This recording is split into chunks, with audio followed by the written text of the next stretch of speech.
บ่มีไผที่จะให้โอกาสเฮาได้ดีไปกว่าตัวของเฮาเอง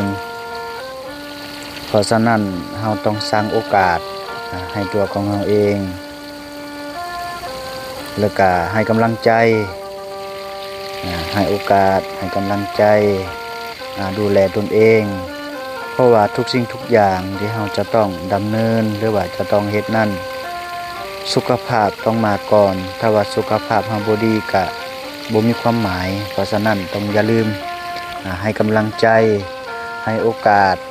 ดูแลตนเองให้มีสุขภาพแข็งแรงเนาะเพราะว่าจะเป็นทั้งสุขภาพกายสุขภาพใจมื้อนี้ก็มาแปลกๆเนาะอากาศเย็นก็เลยเอาหมวกมาใส่อบอุ่นร่างกายไว้ก่อน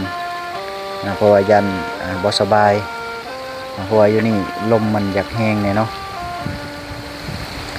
มื้อนี้ก็ได้มาซอยเพิ่นพดดอกไม้ยามแรงๆก็หดแต่เว้นแน่ยามหนาวเลี้ยวเบิ่งลมเนาะลมพัดแห้งเลยถ้าว่าอบอุ่นร่างกายก็น่าจะคือสิบ่สบายแล้วลมมาแต่พูนโตนลงมาตั้งมาแต่แม่น้ำคลองก็เลยต้องได้ใส่วอร์มใส่หมวกเนาะเพื่ออบอุ่นร่างกายสุขภาพเป็นสิ่งสำคัญ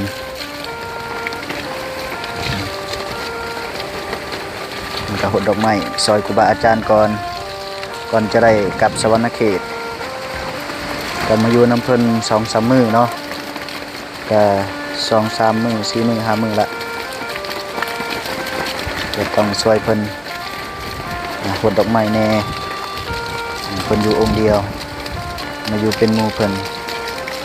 ก็ทั้งพุ่นกับพี่ทั้งนี้ก็น้องปองดองมันแก่นเนาะไปมาหาสู่กันช่วยเหลือซึ่งกันและกันหดดอกไม้กลางคืนก็เย็นเลยทีนี้กลางคืนก็เย็นอันนี้ก็แม่นชื่อวัดเพิ่นเนาะสวนธรรมศรีอุดมมงคล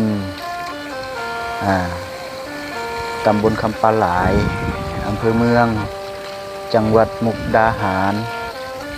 บ่ฮู้ว่าอ่านถูกหรือบ่เนาะภาษาไทยตามนี้